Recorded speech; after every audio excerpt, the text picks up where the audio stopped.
Hosting the World Cup is supposed to be the biggest advantage in the sport. Your own crowd, your own conditions, your own travel schedule. So why does this version of that advantage barely exist? By the end of this video, you'll understand exactly how much home advantage actually helps historically. Why splitting it across 3 entire countries breaks the formula that's worked for almost a century. And why none of this year's 3 hosts have ever actually won the thing despite multiple chances. If you appreciate this type of content, gently tap that like button. Let's get into it. Start with the actual numbers, because home advantage at the World Cup is real. It's just smaller than people assume. Across the full history of the tournament, 6 of the 22 World Cups have been won outright by the host nation. That's Uruguay in 1930, Italy in 1934, England in 1966, West Germany in 1974, Argentina in 1978, and France in 1998. Do the math on that, and it works out to roughly 27% of all tournaments ending with the host lifting the trophy. That's a real edge. A host nation is dramatically more likely to win than any single team picked at random out of 32 or 48 entries. But it also means that almost 3/4 of the time, hosting wasn't enough. The home advantage helps. It does not guarantee anything close to a win. Dig a little deeper into the data, and the pattern gets more interesting. Looking at every World Cup from 1930 through 2022, the host nation's points per match in that specific tournament was higher than that same country's all-time World Cup scoring average in 16 of the 22 editions. That's roughly 73% of the time a host outperforms its own historical baseline. So hosting clearly does something. Teams play better at home than they typically play anywhere else. The advantage is statistically real. It's just not the same thing as winning the whole tournament. And recent history shows exactly how that gap plays out. And the very first time the World Cup ever crowned a host nation's hopes with the loudest possible stage, it ended in arguably the most painful single result the tournament has ever produced. In 1950, Brazil hosted, and the final against Uruguay was played at the Maracanã in Rio de Janeiro in front of an official crowd of 173,850 people, with some estimates putting the real number above 200,000. To this day, it's considered possibly the most attended football match ever played anywhere. Brazil only needed a draw to win the title outright. They took the lead in the 47th minute. The entire country, by every historical account, was already celebrating before the final whistle. Uruguay equalized in the 66th minute, and then, in the 79th minute, scored again to win the match and the title outright.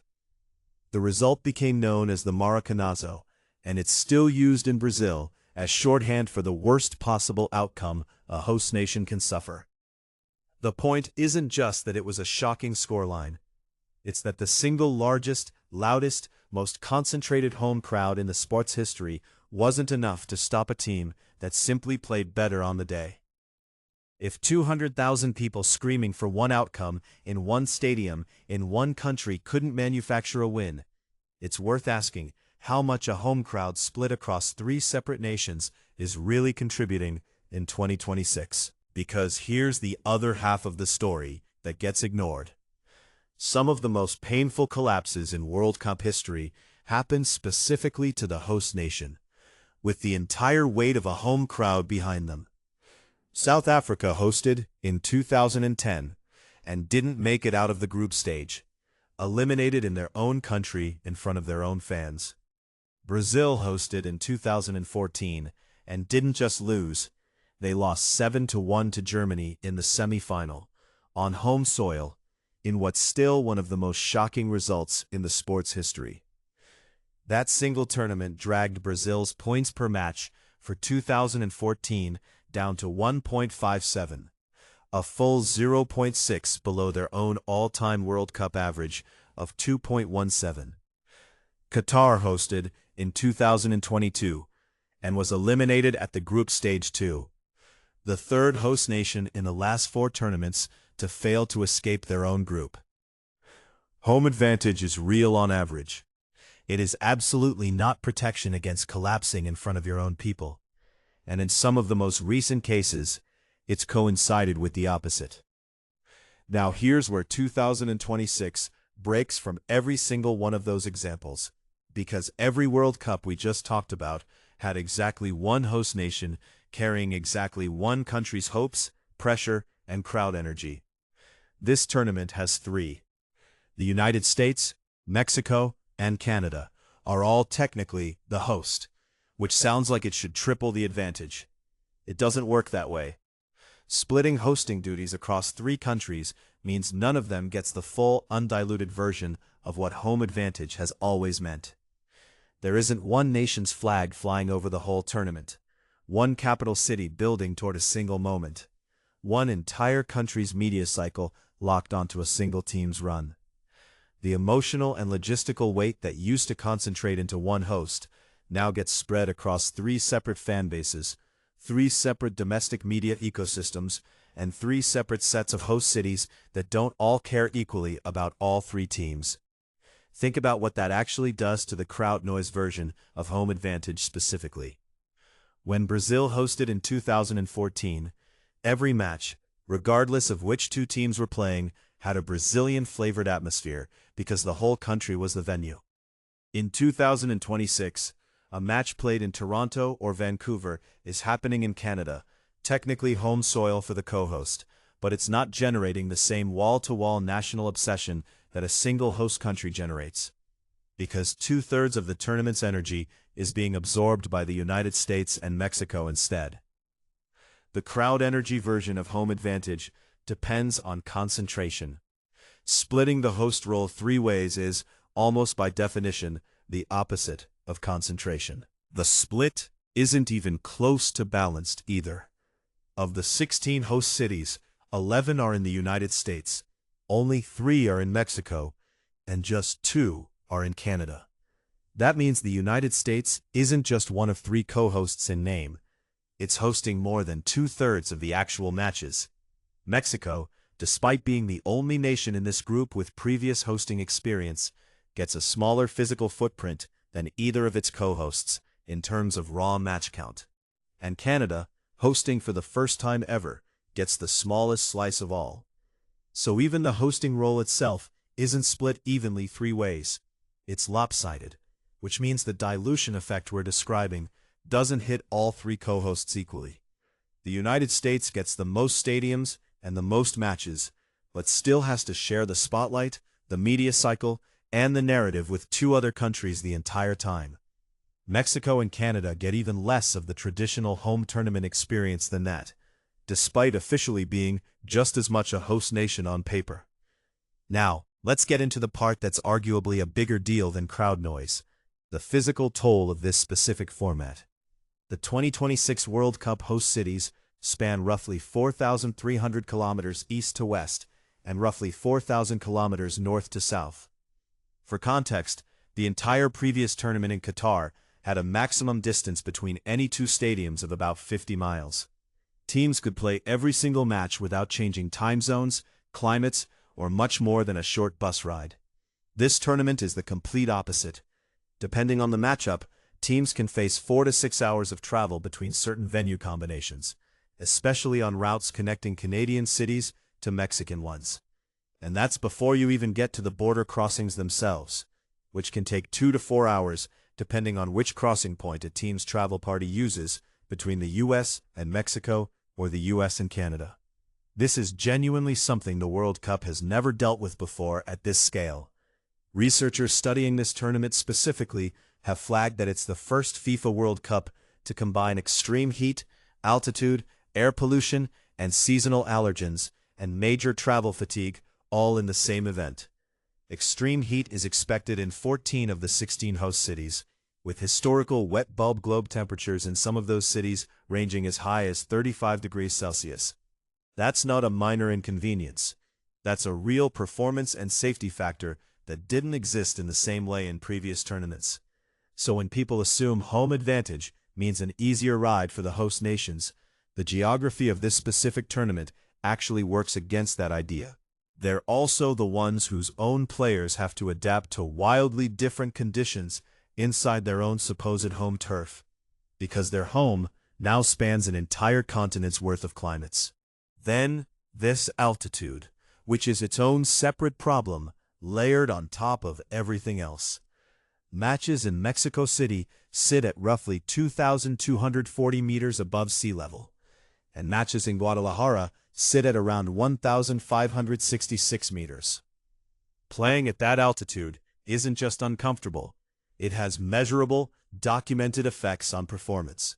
Studies on altitude's impact on football specifically show reductions in total distance covered of roughly 3 to 9%, and a drop in high-velocity running of as much as 21%.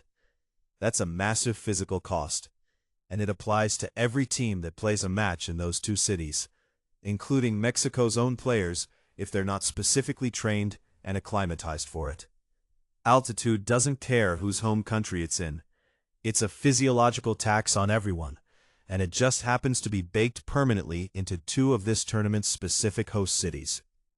Stack the heat and the altitude on top of the travel distances and the time zone shifts, and you get a tournament where a host nation's own players might genuinely struggle more with conditions than a touring team that's simply lucked into an easier regional bracket. A European team that gets grouped into cooler northern stadiums for most of its group stage could end up with a physically easier path through this tournament than Mexico's own players bouncing between Mexico City's altitude and a brutally hot stadium somewhere in the southern United States. None of that has anything to do with crowd support. It's pure geography, and in a single host tournament, it simply didn't exist as a variable, because the entire country shared one climate and one elevation range. Splitting hosting 3 ways across an entire continent turns geography itself into an opponent, and it's an opponent that doesn't care which flag is painted on the stadium. So with all of that working against the traditional version of home advantage, here's the detail that ties it all together. None of this year's 3 co-hosts have ever actually won a Men's World Cup, despite some of them getting multiple chances to do exactly that on home soil already. Mexico is hosting for the 3rd time after 1970 and 1986. In both of those previous home tournaments, Mexico made it to the quarterfinals and stopped there. 2 cracks at the exact kind of single-nation, fully concentrated home advantage we talked about earlier, and neither one produced a title.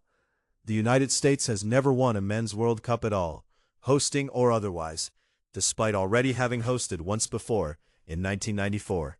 And Canada is hosting for the very first time in its history, with a senior men's national team that has only qualified for the tournament twice ever, in 1986 and again in 2022. So, this isn't a case of 3 powerhouse nations whose home advantage got diluted right before their inevitable breakthrough. It's 3 nations with a combined history of 0 Men's World Cup titles, now sharing an advantage that's already smaller than people assume, split 3 ways, on top of the most physically demanding travel and climate conditions the tournament has ever produced. So if the crowd energy version of home advantage is genuinely diluted here, and the physical conditions are working against the hosts as much as anyone else, where does any real home advantage actually come from in a tournament like this?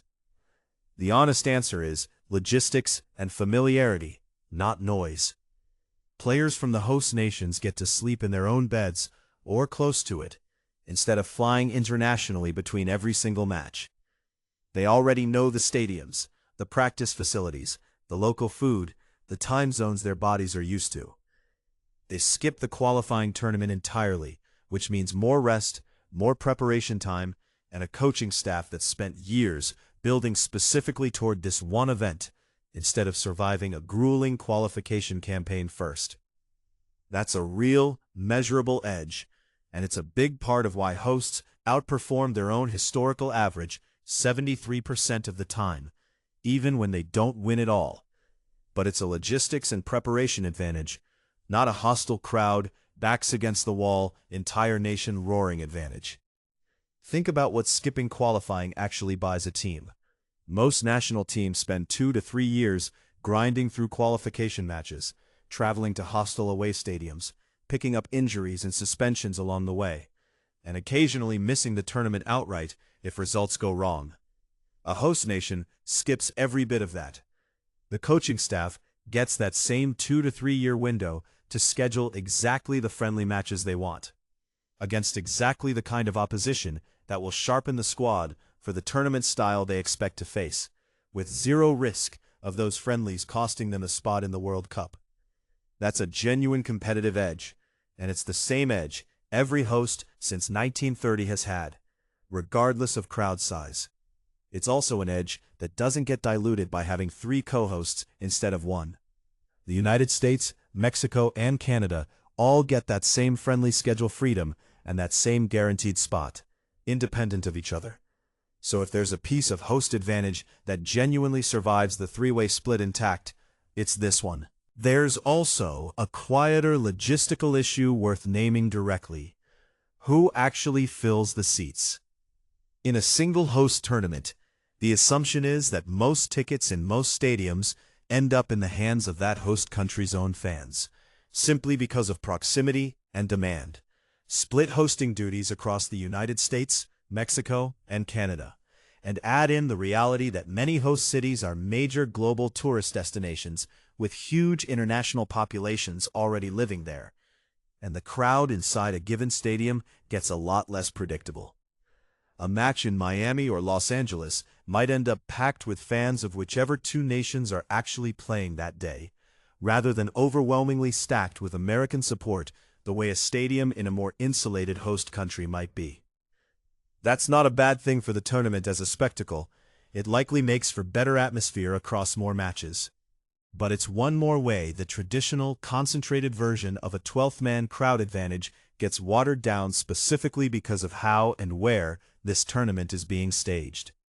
And in a tournament split 3 ways across a continent's worth of climates and time zones, even that quieter, more practical version of home advantage gets shared out unevenly between 3 different countries instead of concentrated into one.